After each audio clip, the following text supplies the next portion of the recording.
Assalamualaikum warahmatullahi wabarakatuh. Bismillahirrahmanirrahim. Alhamdulillahi rabbil alamin wa afdalu salatu wa tamu taslim ala sayyidina maulana Muhammadin wa ala alihi wa sahbihi ajma'in. Allahumma akhrijna min dhulumatil wahmi wa akrimna bin nuril fahmi waftah alaina bi ma'rifatil ilmi wa sahil akhlaqana bil hilmi waj'alna mimman yastami'una al-qawla fayattabi'una ahsana. Qala al-musannifu rahimahullahu ta'ala wa nafa'ana bihi wa bi'ulumihi bid-daraini amin. Tanbihun ay hadhi tanbihun, ay hadha tanbihun. Man mata wa alaihi salatu fardin lam tuqta wa lam tufta anhu wa fi qawlin annaha tuf'alu anhu awsa biha amla haqahu al-Ubbadiyyu 'an asy-Syafi'i al-khabarin fihi wa fa'ala bihi as-Subuqiyyu an ba'di aqaribihi. Lah ini kalau terjemah bahasa Indonesia, tanbihun itu pengingat ya. Man mata, barang siapa yang meninggal dunia, wa alaihi sholatu fardin, kemudian dia masih memiliki tanggungan sholat fardu. Jadi orang meninggal dunia lalu memiliki tanggungan sholat fardu. Lam tuqda wa lam tuhda anhu, maka sholat fardu yang dia tinggalkan itu tidak perlu diqodoi oleh ahli warisnya.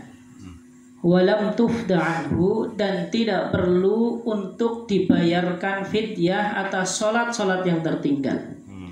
Wa fi qaulin, di dalam satu pendapat, annaha tuf'alu anhu, sholatnya itu dikerjakan atas dirinya. Maksudnya dikerjakan oleh ahli warisnya. Auso biha amla, baik yang meninggal tersebut berwasiat atau tidak. Hakahul Ubbadiyyu 'an asy-Syafi'i li khabarin fihi.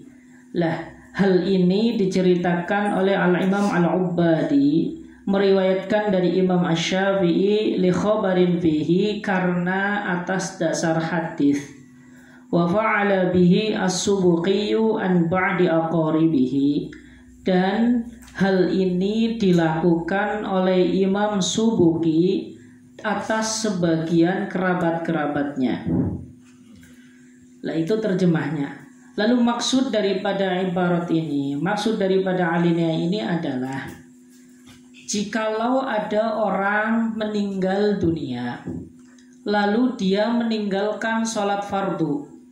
Ini meninggalkan sholat fardu, baik itu sholat duhur, sholat asar, sholat maghrib, sholat isya, atau sholat subuh, maka ahli warisnya itu tidak perlu mengqodoi sholat-sholat yang ditinggalkan oleh si mayit tersebut, dan juga tidak perlu membayar fidyah atas sholat yang ditinggalkan oleh si mayit tersebut.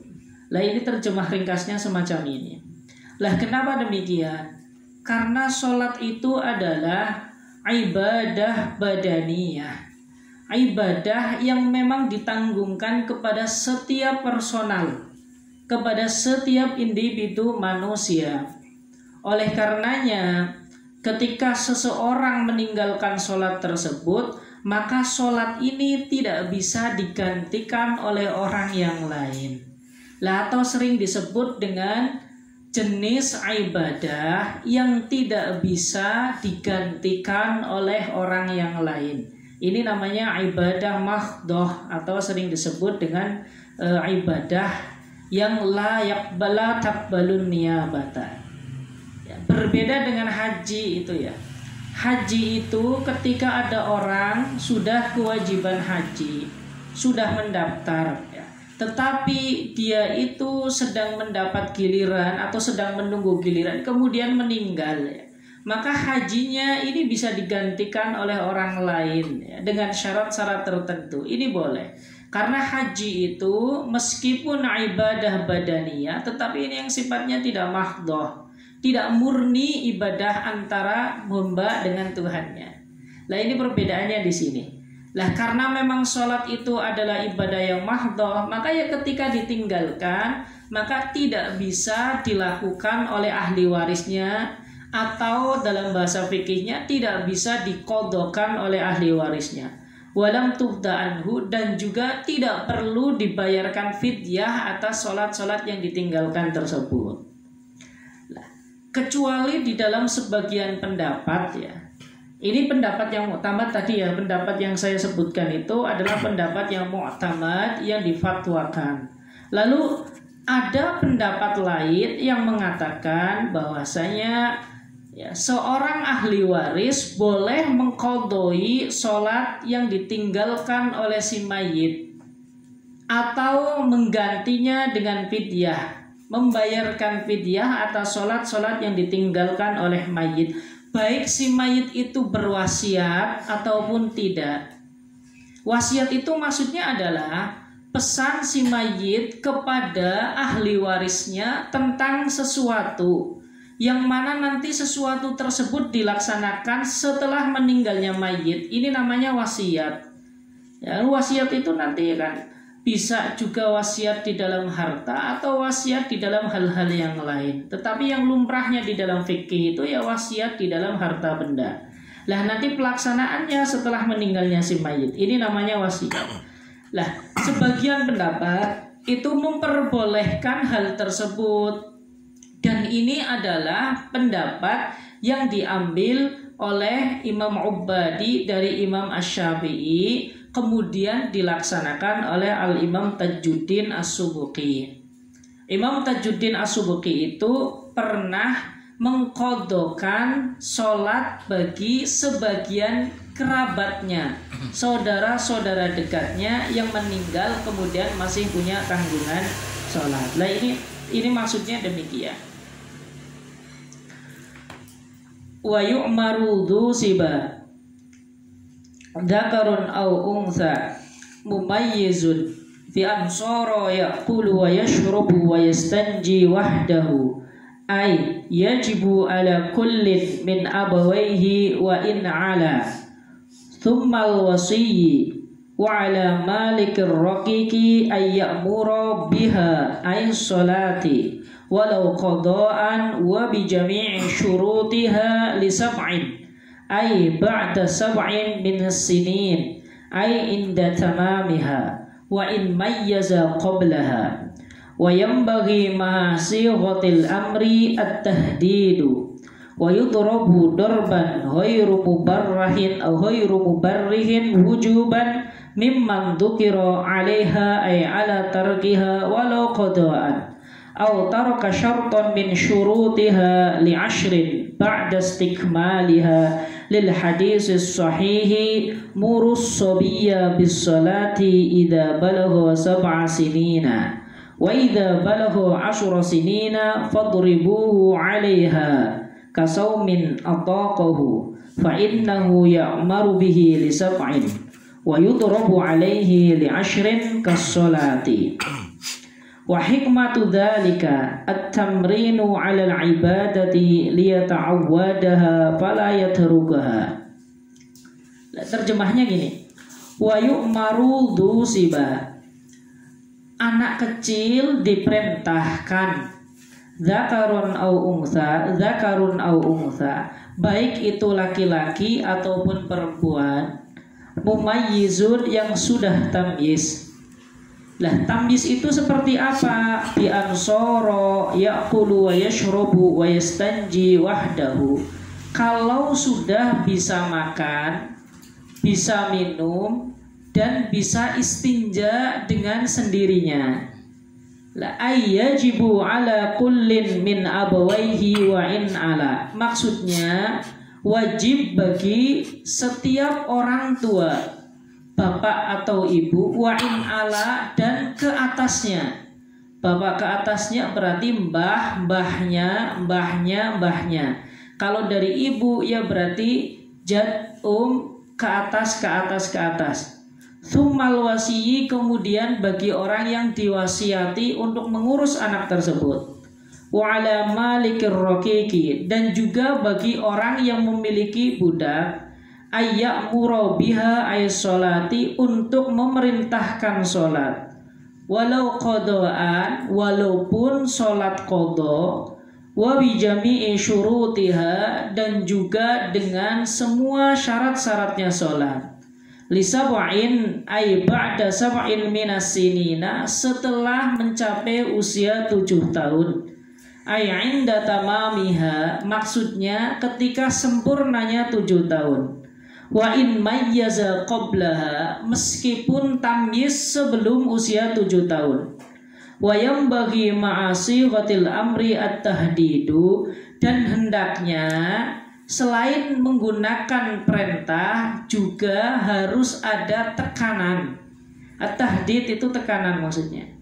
Wa yudrabu darban ghairu mubarrihin wujuban mimman dzukira 'alaiha, dan wajib dipukul dengan pukulan yang tidak menyakitkan, ya, 'alaiha, ketika ay ala tarkiha, ketika meninggalkan sholat, walau qadaan, meskipun sholat qadha, au taraka syarton min syurutiha, atau ketika meninggalkan salah satu syarat di antara syarat-syaratnya sholat, li ashrin ay ba'da istikmaliha, ketika sampai usia 10 tahun. Lil hadis sahihi, karena dasar hadis sahih yang bunyinya murus sobiya bis sholati idza balagha sab'a sinina, ya, perintahkanlah kepada anak-anak untuk melaksanakan sholat ketika dia sampai usia 7 tahun. Wa idza balagha asyara sinina fadribuhu 'alaiha, ketika si anak tersebut sudah masuk usia 10 tahun, maka pukullah dia ketika dia meninggalkan sholat.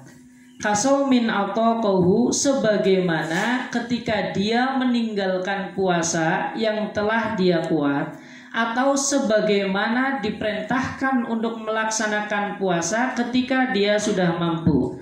Fa innahu yu'maru bihi li sab'in wa yudrabu 'alaihi li 'ashrin kas-sholati. Maka anak kecil tersebut diperintah untuk melaksanakan puasa ketika sampai usia 7 tahun dan dipukul sebab meninggalkan puasa setelah usia 10 tahun. Itu terjemah secara lafdiyahnya, harfiahnya. Nah, maksudnya semacam ini. Bagi orang tua, baik itu bapak, baik itu ibu, itu wajib memerintahkan anaknya untuk melaksanakan sholat ketika usia 7 tahun. Ya, ketika usia 7 tahun. Dan juga ketika anak ini sudah tamyiz. Ya, ini kan meskipun belum sampai ke status mukallaf, tetapi perintah untuk melaksanakan sholat itu wajib bagi kedua orang tuanya. Kan anak usia 7 tahun itu kan secara umum belum balik. Kewajiban sholat itu belum wajib bagi anak tersebut. Tetapi kewajiban untuk memerintahkan sholat bagi orang tua, baik itu bapak atau ibu dan ke atasnya, itu tetap menjadi sebuah kewajiban sampai anak usia 7 tahun. Nah, ketika si anak sudah sampai usia 10 tahun, maka bagi orang tua itu wajib menegurnya dengan memukulnya ketika meninggalkan sholat. Lah, pukulan ini adalah pukulan yang tidak boleh menyakiti si anak tersebut. Dalam bahasa fikih ini namanya dorbun ghairu mubarrih. Ya, pukulan yang tidak membahayakan si anak. Lah, ulama ahli fikih lalu membuat catatan. Yang dimaksud dengan pukulan yang tidak membahayakan anak adalah pukulan yang tidak diarahkan ke organ-organ yang memang sangat berbahaya ketika dipukul. Dan juga tidak boleh diarahkan ke muka. Ya, jadi ini pukulannya tidak boleh diarahkan ke muka dan juga tidak boleh diarahkan ke organ-organ yang sangat-sangat berbahaya ketika terkena pukulan. Ini maksud daripada dorbun ghairu mubarrih. Lah, tetapi pukulan ini tujuannya adalah memberikan pendidikan kepada si anak, ya. Pukulan yang memberikan pendidikan kepada si anak dan juga bisa memberikan efek jera kepada si anak, sehingga ketika anak tersebut sudah balik, maka dia sudah terbiasa untuk melaksanakan ibadah atau melaksanakan kewajiban-kewajiban yang telah dibebankan kepadanya. Ini perintah agamanya memang demikian, ya. Artinya gimana? Ketika ada anak kecil, dia tidak melaksanakan sholat, lalu dari pihak orang tua itu hanya diam, bahkan beranggapan kalau itu adalah kesadaran secara pribadi. Ketika anak tersebut sudah menginjak usia dewasa, maka dia akan memahami kewajiban tersebut. Maka ketika si anak tersebut sampai usia baligh, sampai usia dewasa, lalu kemudian dia itu tidak terbiasa dengan kewajiban-kewajiban tersebut, maka hisab Allah justru akan diarahkan kepada orang tuanya tersebut, bukan hanya kepada seorang anak. Ya, ini fikih itu memang demikian, ya. Ya, sebagaimana orang tua juga wajib memerintahkan kepada anaknya untuk melaksanakan puasa ketika dia sudah masuk usia 7 tahun. Dan ketika masuk usia 10 tahun lalu anak meninggalkan puasa, maka orang tua wajib memukulnya. Lah ini ya. Dasarnya adalah hadis daripada baginda Nabi Sallallahu Alaihi Wasallam yang mengatakan, perintahkanlah kepada anak-anakmu untuk melaksanakan sholat ketika dia sampai usia 7 tahun. Dan ketika sampai usia 10 tahun, maka pukullah dia ketika dia meninggalkan sholat. Ini adalah hadis daripada baginda Rasul Sallallahu Alaihi Wasallam. Wa bahathal adru'iyyu fi qinnin sahirin kafirin nataqa bisyahadataini annahu yu'maru nadban bis salati was sawmi yuhathu alaihima min ghairi darbin liya'laqal khaira ba'da buluhihi wa in abal qiyasu dzalika intaha. Lalu Imam Adro'i mengatakan, atau Imam Adro'i memberikan hukum pada kin sohir, budak kecil yang belum balik, namun dia kafir, lalu kemudian mengucapkan kedua kalimat syahadat. Nah, ini ada budak kecil lalu mengucapkan kedua kalimat syahadat. Menurut Imam Adro'i ini juga diperintahkan untuk melakukan sholat dan juga untuk melakukan puasa, serta dianjurkan untuk melakukan puasa, didorong untuk melaksanakan puasa, dan juga didorong untuk melaksanakan sholat. Tujuannya untuk apa? Supaya ketika dia itu besar, maka dia sudah terbiasa untuk melakukan kebaikan-kebaikan. Wa in abal qiyasu dzalika, meskipun kiasnya itu tidak sesuai. Itu terjemah harfiahnya. Maksudnya kayak gini. Menurut Imam Adro'i, ketika ada budak kecil, lalu budak tersebut mengucapkan kedua kalimat syahadat. Ini kan kasusnya mengucapkan kedua kalimat syahadat ini dalam keadaan kecil. Apakah ini paksaan? Apakah ini hanya main-main? Apakah ini kesadaran? Ini kan tidak tahu. Sehingga keislaman daripada budak tersebut masih diragukan. Nah, ini juga meskipun diragukan, tetap diperintahkan untuk melaksanakan sholat, untuk melaksanakan puasa. Tujuannya apa? Supaya ketika budak tersebut balik, maka dia sudah terbiasa untuk melakukan kebaikan. Ketika sudah terbiasa melakukan kebaikan, maka hal-hal positif akan selalu dilakukan oleh budak tersebut dan hal-hal negatif akan selalu ditinggalkan oleh budak tersebut. Nah, ini pembahasan tentang perbudakan, ya. Wa in abal qiyasu dzalik, meskipun kiasnya tidak sesuai. Karena kias kepada yang di atas yang berdasarkan hadis itu kan khusus bagi anak kecil yang muslim. Lah, ini budak belum muslim mengucapkan kedua kalimat syahadat, tetapi kan dalam keadaan dia di mana dia itu belum masuk usia tamyiz. ketika beban-beban agama belum dibebankan kepadanya. Ya, ini kias yang tidak sesuai karena perbedaannya satu muslim satu kafir. Ini namanya kias ma'al farik dalam teori usul fiqh. Nah, perbudakan ini sekarang sudah dihapuskan ya. Di dalam dunia Islam itu meskipun legal, tetapi konsensus ulama itu mengharamkan adanya perbudakan di dalam dunia Islam. Nah, ini sudah disepakati oleh ulama. Wa yajibu aidha ala man marra nahyuhu anil muharramati wa ta'limuhu alwajibati wa nahwaha min sa'iri syara'i'id dhahirati walau sunnatan kasiwakin wa amruhu bidzalik wa la yantahi wujubu ma marra ala man marra illa bibulughihi rasyidan wa ujratu ta'limihi dalika kal qur'ani wal adabi fi malihi thumma ala abihi thumma ala ummihi. Wa yajibu aidha, dan juga wajib ala man marra, pada orang-orang yang telah disebutkan ya di atas. Maksudnya adalah kepada masing-masing orang tua, bapak, ibu dan ke atasnya, atau bagi yang memiliki budak adalah sayyid. Nah, itu wajib untuk mencegah anak kecil ya, mencegah anak kecil ketika ia melakukan hal-hal yang diharamkan oleh agama. Jadi mengajarkan kepada anak tersebut tentang hal-hal yang diharamkan oleh agama serta mengajarinya wa ta'limuhu alwajibat ya, ta'limuhu alwajibat, serta mengajarkan tentang hal-hal yang wajib di dalam agama serta lain sebagainya. Maksudnya semacam ini singkatnya ya. Dan juga wajib kepada orang tua untuk menjelaskan mana hal yang diharamkan oleh agama serta menjelaskan atau mengajarkan kepada si anak tentang hal-hal yang diwajibkan di dalam agama. Ini juga wajib. Ya, selain itu juga wajib mengajarkan tentang hukum-hukum syariat. Ya, hukum-hukum syariat ini ya terutama adalah hukum-hukum yang sifatnya amaliyah, yang keseharian.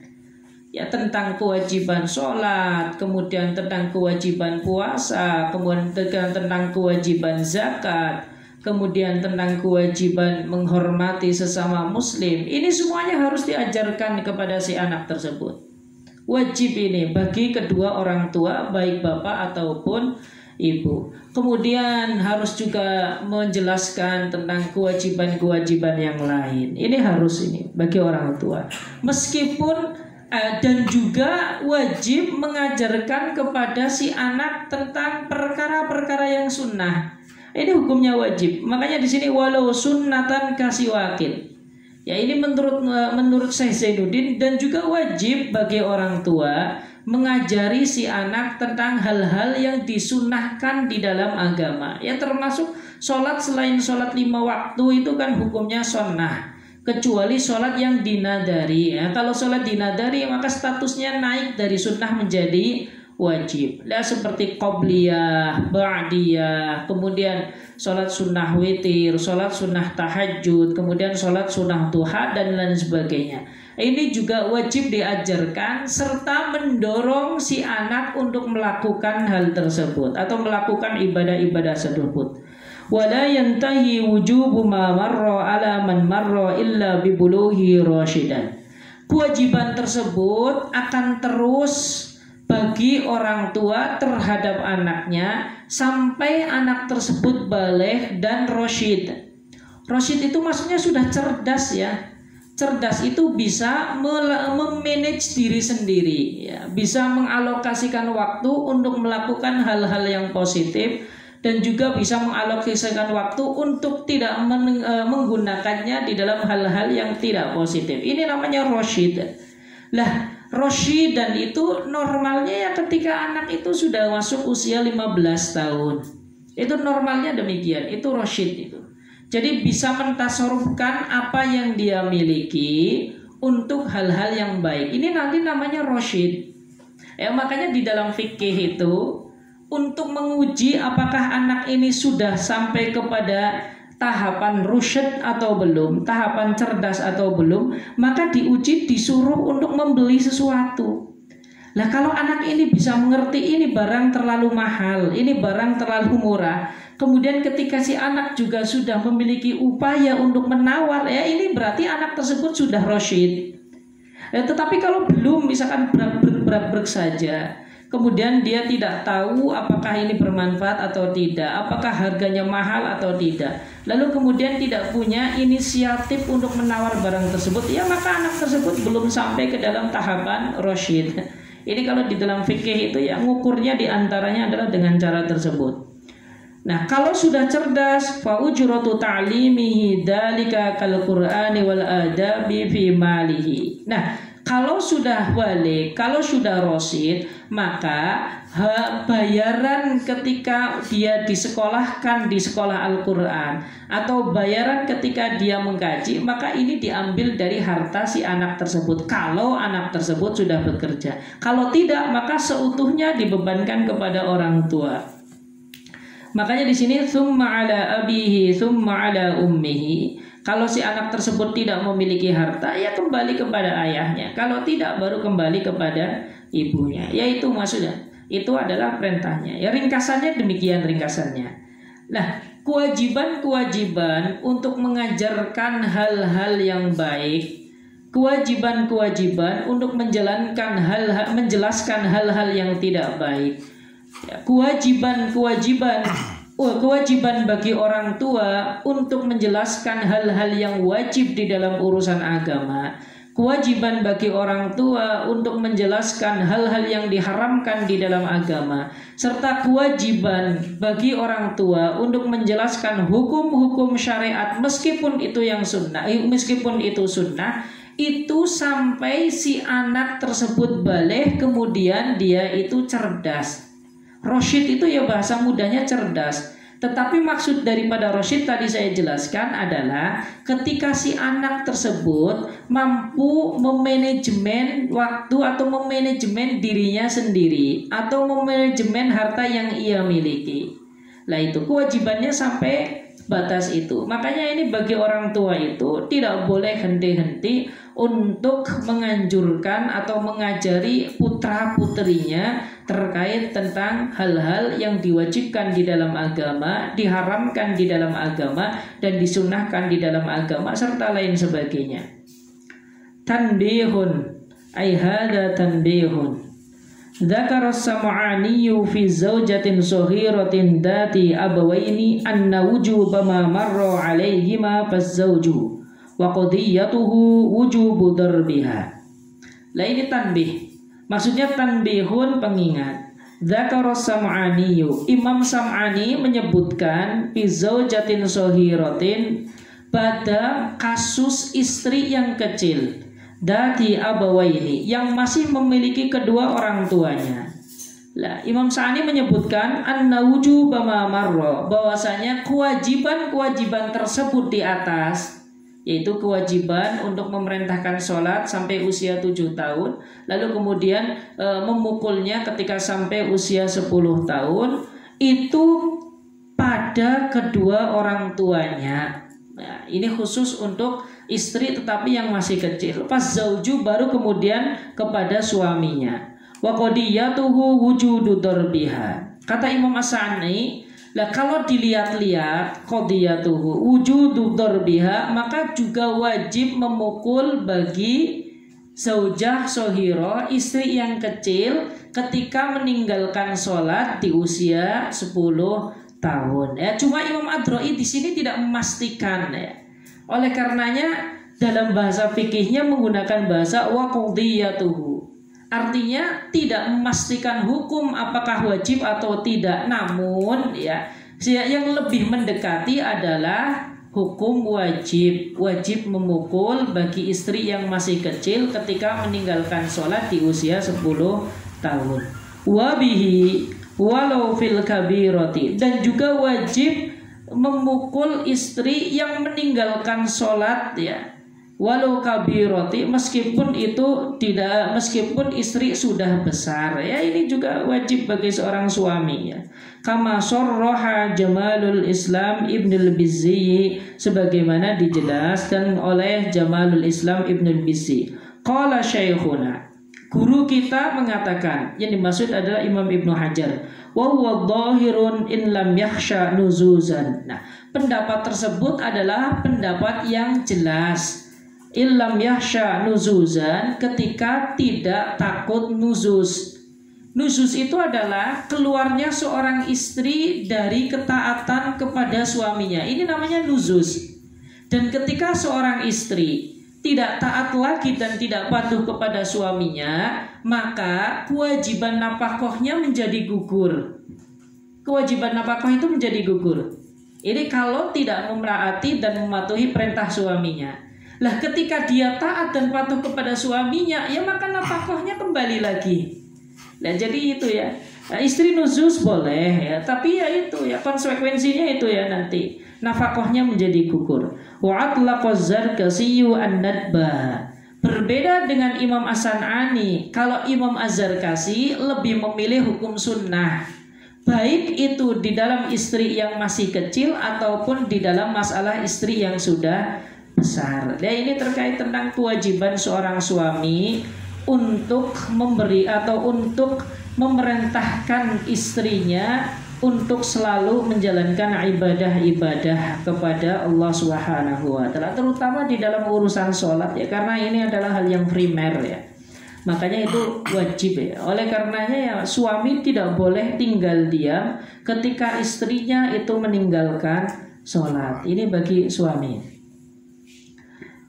Wa awwal wajibin hatta alal amri bis salati kama qalu alal abai thumma ala man marra ta'limuhu ay al mumayyiz anna nabiyyana Muhammadan sallallahu alaihi wasallam bi Makkah wa wulida biha wa dubina bil Madinati wa mata biha. Artinya, wa awwal wajibin, kewajiban yang pertama, hatta alal amri bis sholati kama qalu, ya, sampai kepada perintah untuk melaksanakan sholat sebagaimana dikatakan oleh ulama. Alal abai, bagi orang tua. Thumma ala man marra, kemudian kepada